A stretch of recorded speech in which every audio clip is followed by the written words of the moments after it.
I'm already slightly weary. Got up really early today, 8 a.m. No, the plumber at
Mic is good. Okay. Hi, Frank. I'm Look at to you. make it. Hi, Little Miss babe. Rock and Roll Hall of Fame. Hi, baby. How's Hi. it going? Frank drove all the way from Philly. Okay. Oh, whoa. Okay, that's a little further. But you didn't start grad school today. Oh, yeah, he's doing. Yeah, he's, so he's a busy guy. It's a busy day, but it's worth it to be here. I think for You you. look good. Really? Too. Your glasses. You always have really great glasses, I don't Frank. even know what I have on. Well, no, because Frank, he's wearing different glasses. Like I love different frames. Zenny.com. Nice. Oh, Yeah. that's right. You told me. Zenny.com. Well, do you want to get this started? Yeah, let's go. Oh, then this is a good idea. Window. For all. Hear how many places this is streamed? 50 million places. Put that right up there because I could say this. I've said it a million times about this book.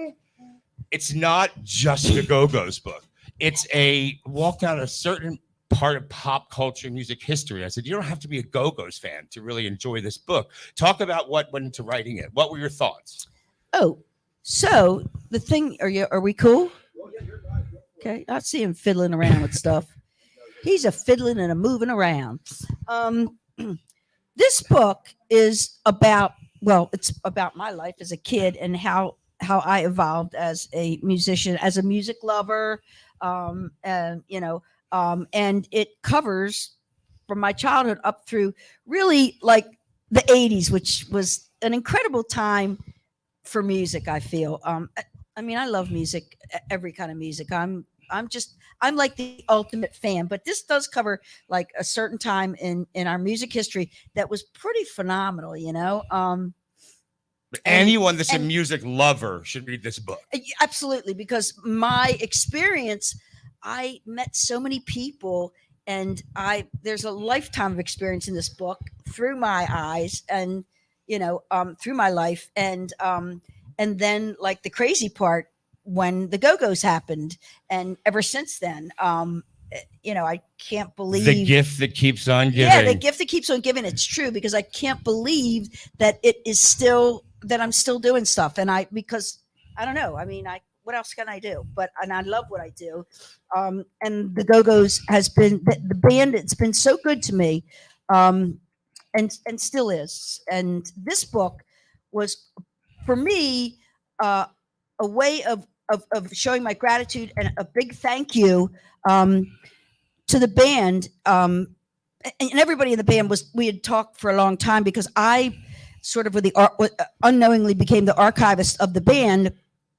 I have every bit of I have every backstage pass, every tour book, and I carried around a camera with me for years and years. So I was constantly, snapping photos wherever we were, and when we were making records, and when we were on tour, and wherever we traveled. And I mean, this book is, I could do several other books because I have so many more photos, but I was just going to put out a book that was going to be just my photography, but then the publisher came to me and said, why don't you write something to go along with all these photos? And I was like, I can't write a book. But well, what was it like? Let me jump in a little bit. What was it like asking people? Did you feel funny asking your friends? No.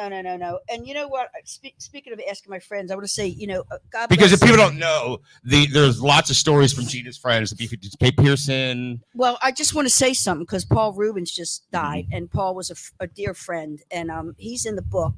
And he was so sweet when I asked him if he would like to write a little something in there.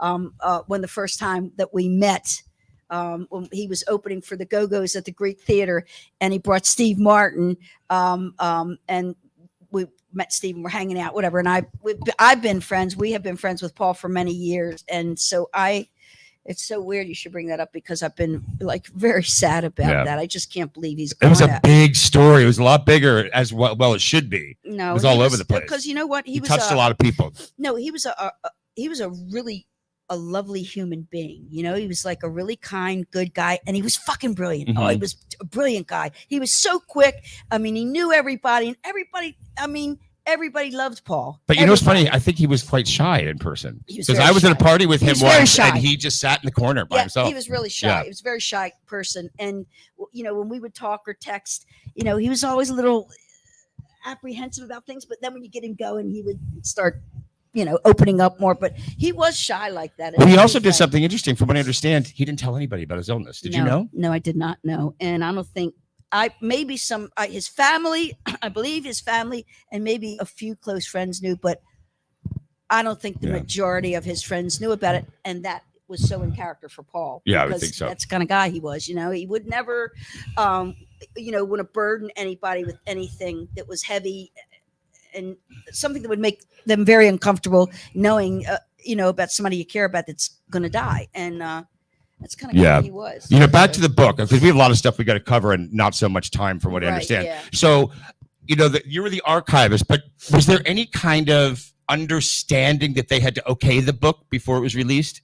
Because I know you had a little thing with someone else in the past about that. I understand. Well,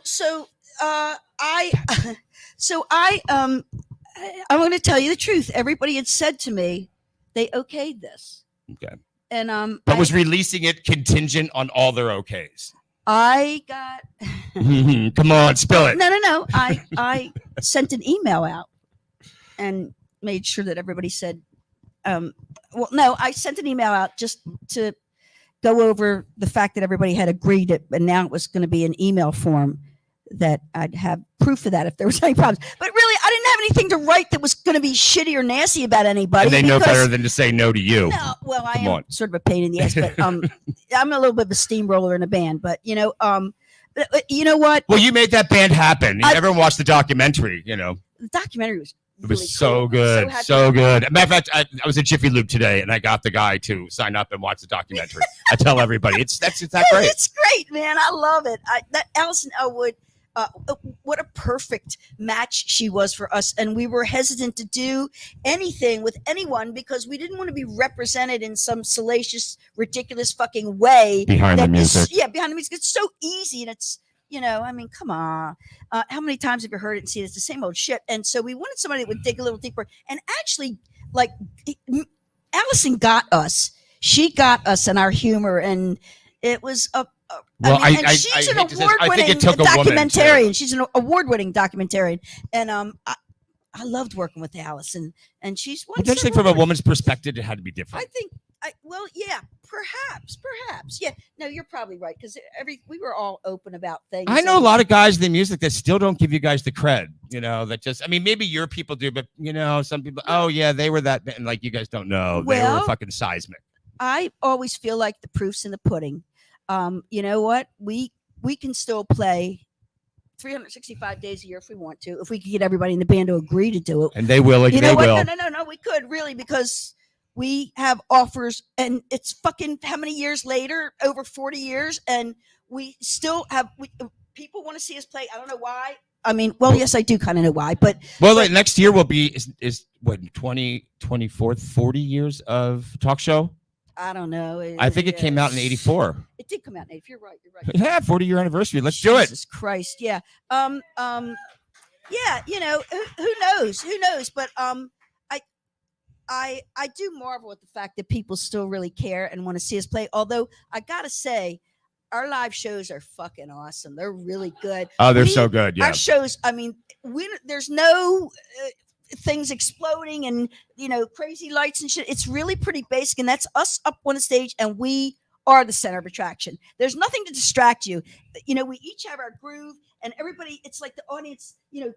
Everybody loves somebody else some different people. The five of us in the band that they'll focus on during the show, and I mean, we have the best audience. Well, I think from a fan's perspective, what we know now went on behind the scenes. The love was in the music because you guys could just put it all away for that 2 hours on stage. Oh yeah, I mean, and no one would have ever known that you guys may have had disagreements backstage. Yeah, we. I mean, like, it's if you read the book, it's we're like a family, and I mean, there's been times that we've all walked away, and when we would have a reason to get back together, everybody would get in the room, and it was like nothing ever happened. It goes right away. The thing is, when we get together and we step on stage and we start playing, all the bullshit drops away. And the reason that we are together and we're doing what we do becomes really obvious to all of us and to the audience. And it's like, what a fucking gift we have. And the audience knows it, feels it. And we are the center attraction, in our shows. And man, we're just up there playing and grooving, and that's what we're about. And it's about the songs, and we're not, the best musicians, but we put on a great show. Oh my God. Yeah. And then they got in the Rock and Roll Hall of Fame, and then we are where we are now because we have lots to talk about with what's going on now. I want to talk about House of Shock.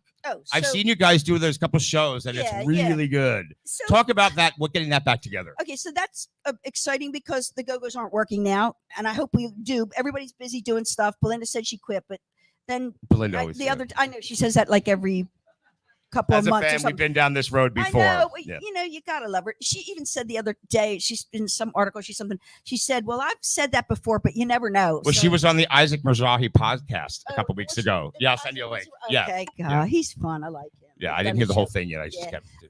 So talk about House of Shock. You recorded some new music. Yeah, so she's supporting her record. So I am in the process of recording some material with my band House of Shock.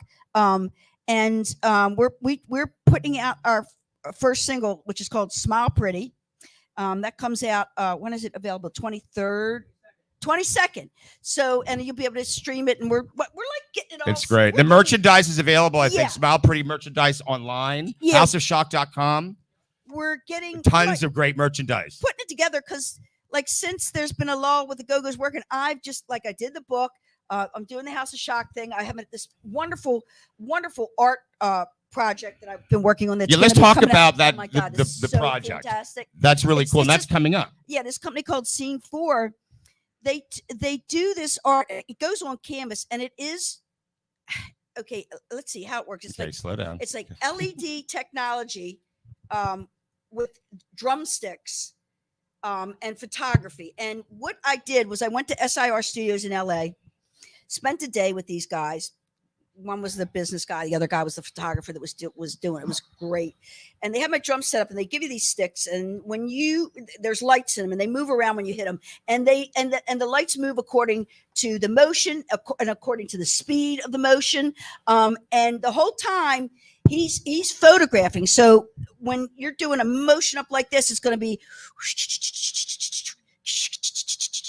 All right. Okay. So this is what you're going to see when it's on canvas. It is these incredible spirals and of craziness and lights, and it's mind blowing. And he's doing all drummers, right? And you're in pretty esteemed company. Yeah, right. Talked about some of the people that are doing it's this. like it's so colorful, and it's all about like rhythm. It's the rhythm. I call mine the art of rhythm. My little series, and it's like nothing I've ever seen. I don't know. I could talk about it all day because and I can't find. Well, when will they be available for the public to view? So, get me back to course because I can't get off, knock that off. We got a lot course. to talk about. In a little bit of time. Okay, so you can. What is it? You can see it. Is it the 20? There's so many things going on. August 24th. August 24th. And I would implore everyone watching at home or wherever you are to go on houseofshock.com, Facebook, Instagram, like, follow, smash that like button. Do it. Even if you just want to find out about Gina, you've never heard of the Go-Go's, you will be happy you did. Oh my God, because this Instagram, looks like Facebook, something. houseofshock.com.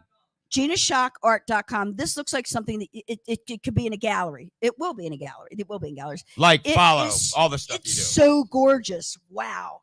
Say it again. Like, follow. Oh, what? You need the likes and the follows. Oh, likes and follows. Yes. I Click, know. open, I'm like, just learning about follow, this stuff too. and share. Yes. Share. Yeah. I'd be glad you did. And it looks really cool. Yeah, it's really, really, and it's limited edition stuff. It is limited edition stuff. And talk about who the company you are in. Sheila E., Stuart Copeland, Stephen Perkins, Chad Smith. Big names. That's to name a few. But I mean, like, I'm in great company with, major well drummers. Deserved. Yeah. And wow. When I saw this stuff originally, I was like, I cannot believe this. I couldn't wait to do it.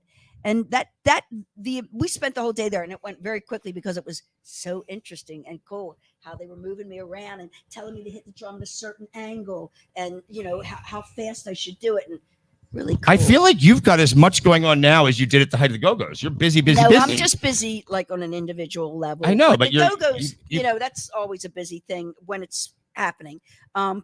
But I'm so excited to finish up the recording of we're going to do like an EP. And I think you have another Baltimore beloved rock star in your band, correct? Oh, John Allen. John Allen's in the yeah, band. he's a great Child's guy. Play. Yeah, John. Yeah, John's playing great. drums. He's great. Yeah, so he's playing drums and singing. They're switching off. Yeah, yes, that's right. So I've seen the shows. Okay. So now I don't know what I was talking about. The band, you're recording new songs. You're also you're bringing back an oldie but goodie. So we're gonna I told you we're doing Spot Pretty, but we're doing several new songs and old songs. But we're recording all this stuff. I'm re-recording Middle of Nowhere, and I'm gonna release it in 2024 with a completely different mix, and it's gonna sound great.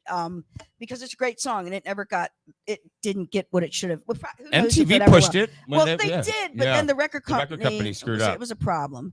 Everybody got fired, which we've all heard those stories before. Mm-hmm. Anyway, so we'll be recording that. I'm excited about getting all this done by the end of the year, and then next year going out and starting to do some like real touring, doing a bunch of shows.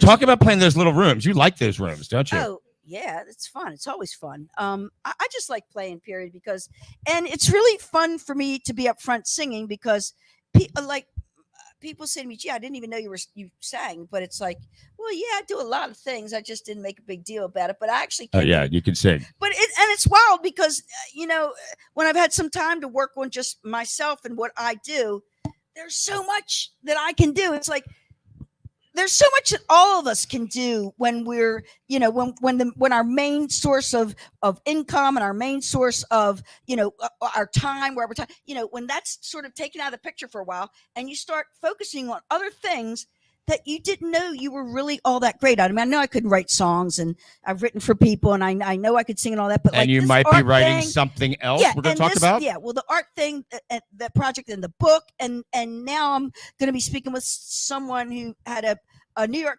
a bestseller, right?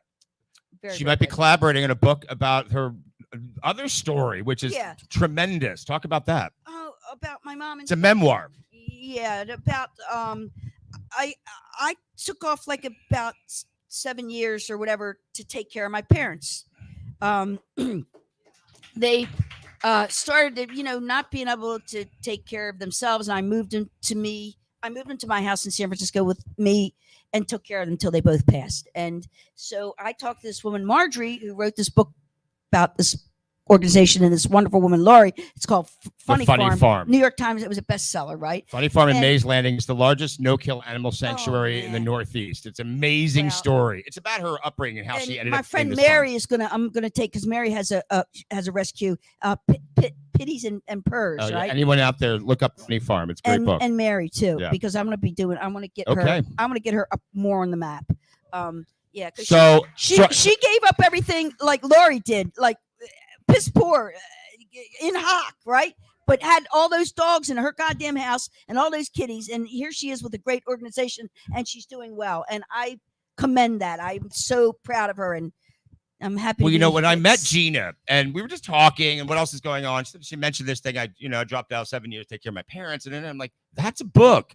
And I'll tell you what, she mentioned something on Facebook, and I called Wendell and I said, you got to see the responses. So I know that story is going to relate. Well, because from a different perspective, people want to hear it. It has. Everybody can relate to that. Yeah, it happens. It happens, and if you have any love for your parents or had any sort of a decent relationship, you want to be there and sort of take care of them if you possibly can, and be there for them when they get sick. Well, you know what I said too. They were the rare parents of that generation that were your champions. They wanted you to go out and do it. Oh my God! Not many parents were thrilled about their kids pursuing a career in music. And for me, being a girl and being a drummer back then was so weird. My mom would always say to me, Gina, why don't you sing? Be the singer.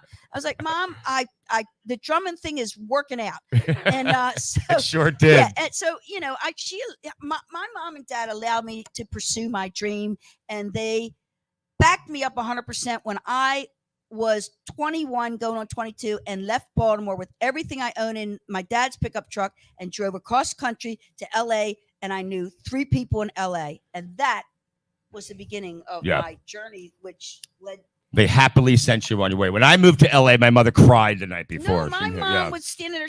Her last words to me is, Gina, if it doesn't work out, you can always come home. Mm-hmm. And I never forgot that. I always know, if it doesn't work out. But I was so goddamn determined. I would have done anything to get things moving. I went out there and I had a laser focus on making it, man. Nothing was going to get in my way. I had to kick some asses. And you did. No, you know what? When I saw the girls play, because they were together for like 6 months before I joined the band, and I thought they had something really special. It was waiting to be explored, and they didn't even know it. They didn't even acknowledge it themselves. But there was something. There was something about the songs, even though they weren't together very long before you came in. Were they like 6 months? Yeah. They only had a couple songs, and they would do a set and play them over again for an encore, but play the same songs. But then and another thing that I got from the band when I first saw them is that they were having a lot of fun, and I wasn't so serious when I would play. I was like, I was kind of like that way in the Go-Go's too. I was more focused on work, but I learned to have fun. I learned to ease up a little bit on myself and not be, so critical of my playing and the musicians that I worked with, because I was a little much, I think, but being with them, and because they really couldn't play, so it took a while for everybody to get better at their instruments, but we all got better along the way. Everybody became better songwriters, and then I became a much better songwriter watching, the girls in my band become better songwriters, and that allowed me to write for Miley Cyrus and for Selena Gomez, and I wrote for Carney and Wendy Wilson, and I worked with Alanis Morissette, and I didn't know you worked with Alanis. I have a song with her, because that's great.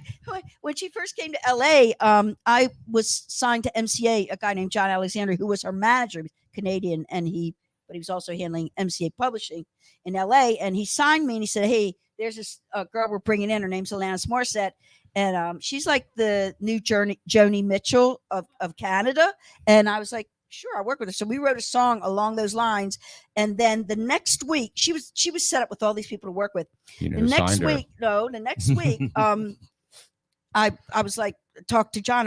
When Alanis and I going to get back together? She said, oh, well, she's working with what the fuck's his name that produced her record?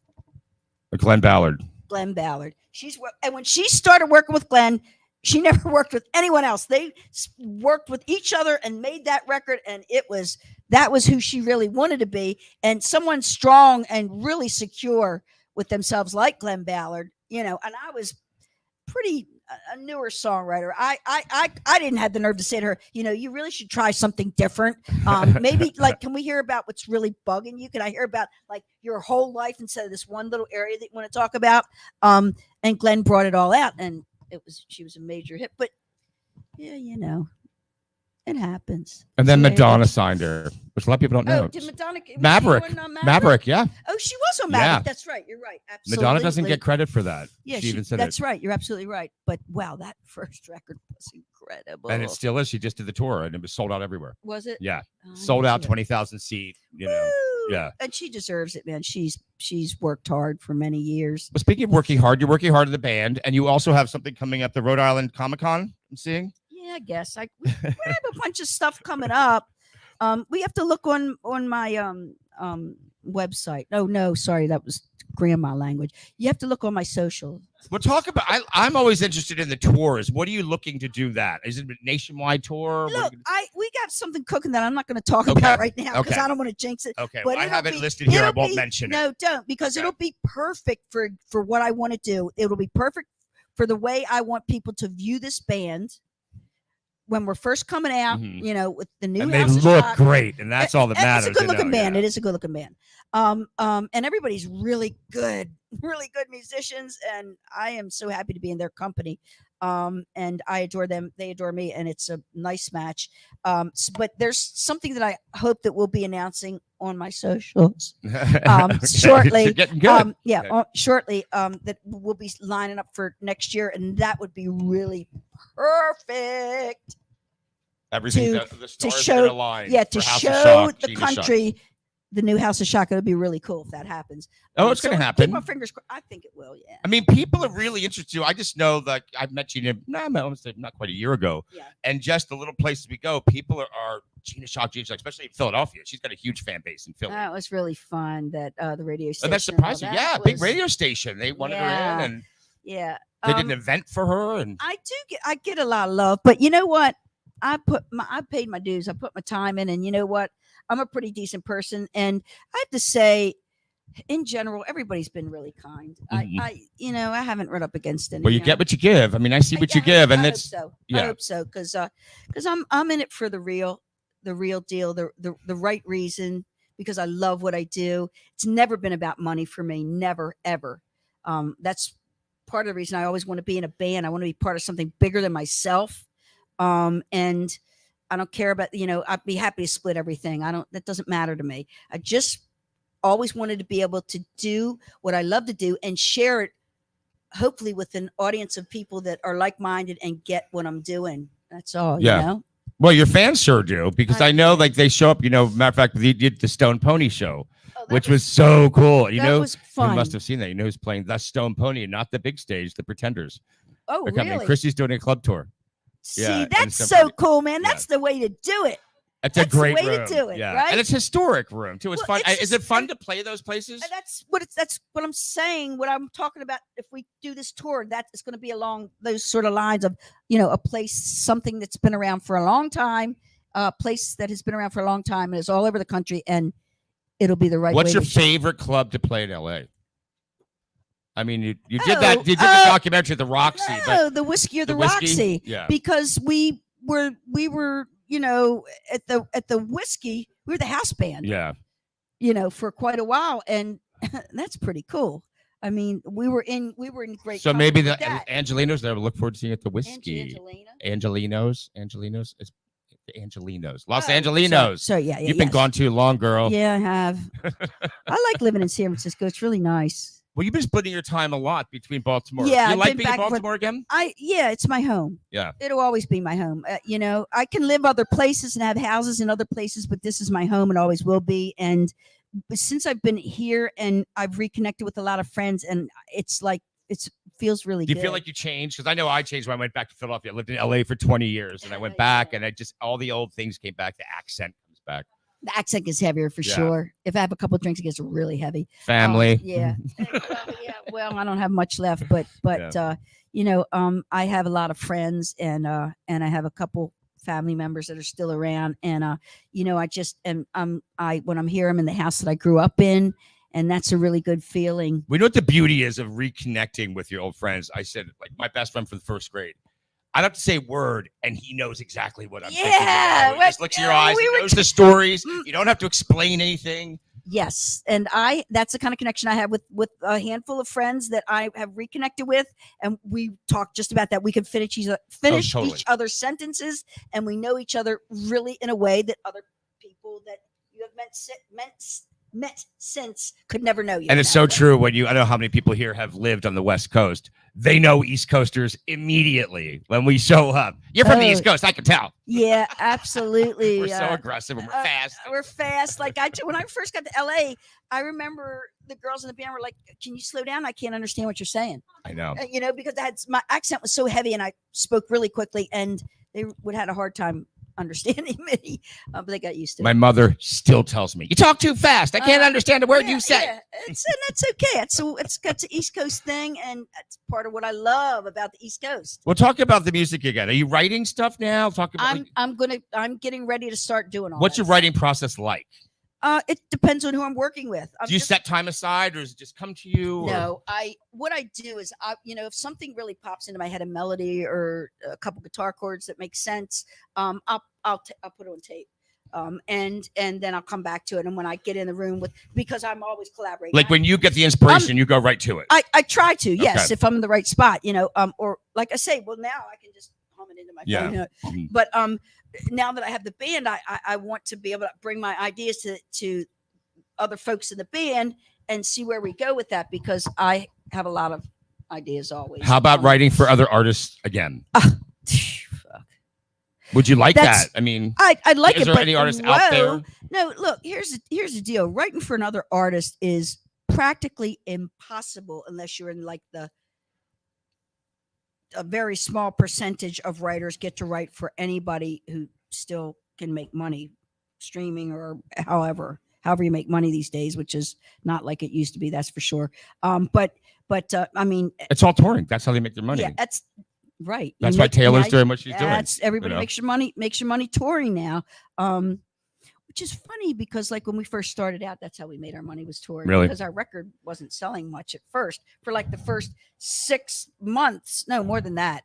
For the first 6 months, we didn't make a dime, and it took over a year to make any money. We were living on a per diem that was ridiculous. Was it before Saturday Night Live and after Saturday Night Live? Is that sort of the... Yeah, that was it. That was sort of the... And before and after the Police. Oh, well, yeah, I saw that tour. Yeah. It was great. And you guys did pretty much almost a full set. It was an hour set. I remember that night. It was cool because it was like people would come to see both bands. Like you'd come to see the opener and you'd come to see... Well, you were big. I think I remembered you're both in the top 10 at the same time. Yes. And then you went to number 1 over them. And that's in the documentary, but it was so cool. Especially as a young Go-Go's fan. We got kind of bullied a little bit.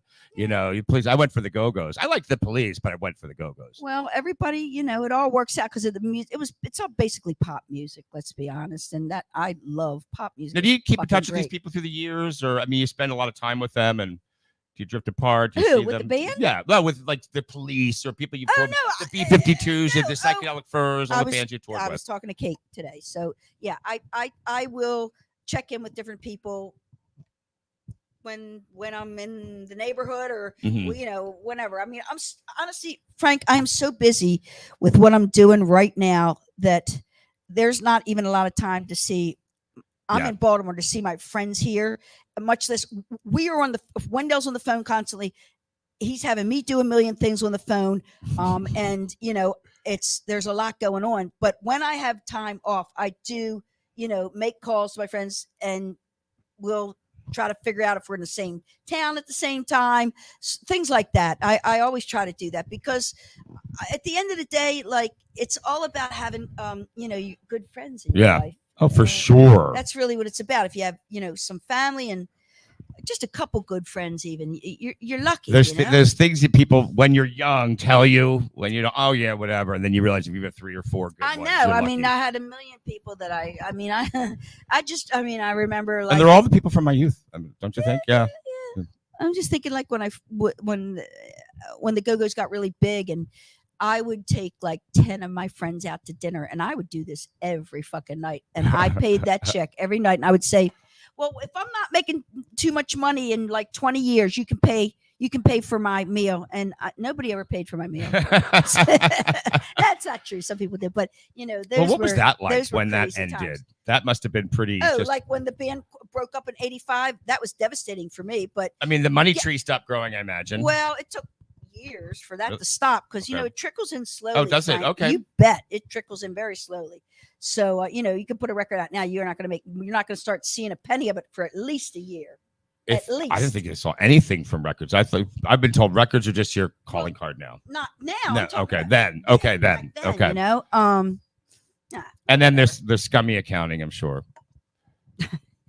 Yeah, of course. People get sued left and right. Well, I'm so glad that you're redoing some of these House of Shock songs because they deserve to be heard. Yeah. I'm happy to be doing that, and I'm happy to be here tonight.